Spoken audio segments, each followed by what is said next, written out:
Factor बना या factor बनाया गया, ये सब लोगों को मालूम है भैया, जो हमको कुछ नहीं करना, सब लोगों को मालूम। ये सारी बातें आप जाकर रखेंगे ऊपर।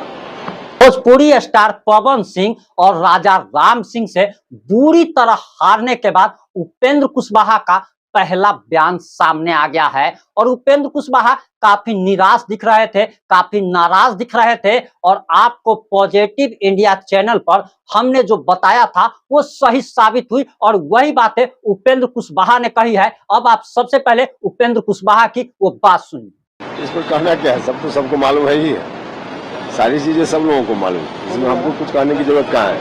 क्या वजह मानते हैं, क्या चूक हुई है? अरे चूक हुई कि चूक या क्या हुआ, ये सब लोगों को मालूम है, इसमें हमको कहने की कोई जरूरत नहीं है। आपको लगता है कि पवन सिंह ने जिस तरीके से चुनाव लड़ा, तो फैक्टर वो माना गया, किसी के तौर पर चुनाव लड़वाया फैक्टर बना या फैक्टर बनाया गया, ये सब लोगों को मालूम है भैया, जो हमको कुछ नहीं करना, सब लोगों को मालूम। ये सारी बातें आप जाकर रखेंगे ऊपर। सब मालूम है तो फिर रखने की जरूरत कहाँ है।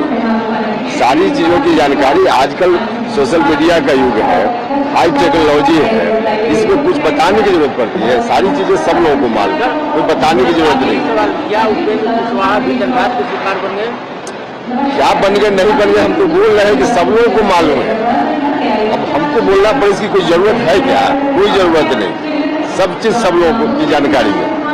उम्मीद करते हैं कि आपने उपेंद्र कुशवाहा की बात को ध्यान से सुना होगा और हमने आपको पहले ही बताया था कि पवन सिंह को हराने के लिए नहीं बल्कि उपेंद्र कुशवाहा को हराने के लिए प्रधानमंत्री नरेंद्र मोदी, बीजेपी के राष्ट्रीय अध्यक्ष जेपी नड्डा, गृह मंत्री अमित शाह और इतना ही नहीं रक्षा मंत्री राजनाथ सिंह और इसके साथ साथ नीतीश कुमार, पांचों लोग काराकाट पहुंचे थे और हमने आपको पहले ही बताया था कि ये पांचों नेता ने जब काराकाट में भाषण दिया था तो एक बार भी पवन सिंह का इन लोगों ने नाम नहीं लिया था और इन लोगों ने कहा था कि राजा राम सिंह को हराना है। वहीं आपको बताते चले कि हमने आपको ये भी बताया था कि दरअसल उपेंद्र कुशवाहा को हराने के लिए ही पवन सिंह को आगे किया गया है और नीतीश कुमार और उपेंद्र कुशवाहा की दुश्मनी जग जाहिर है और नीतीश कुमार के इशारे पर ही पवन सिंह को खड़ा किया गया था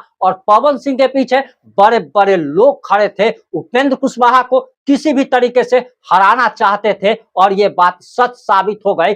भले ही पवन सिंह खुद चुनाव हार गए हो लेकिन उनसे ज्यादा यानी कि उपेंद्र कुशवाहा से 22,000 ज्यादा मत उन्होंने लाया और उपेंद्र कुशवाहा का राजनीतिक भविष्य अब चौपट हो चुका है और चौपट करने वाले में पहला नाम नीतीश कुमार का है और दूसरा नाम नरेंद्र मोदी का है। नरेंद्र मोदी ने बदला ले लिया जब इन्होंने केंद्रीय मंत्री पद से इस्तीफा देकर मोदी सरकार की कितनी बेइज्जती करवाई थी और नीतीश कुमार ने भी बदला ले लिया जब यह नीतीश कुमार को ही खत्म करने के लिए चले थे। आज दोनों नेताओं का बदला पूरा हुआ और उपेंद्र कुशवाहा का राजनीतिक भविष्य खत्म हो गया। आपकी इस मुद्दे पर क्या राय है? अपनी प्रतिक्रिया जरूर दीजिएगा। जुड़े रहे हमारे साथ। जय हिंद, जय भारत।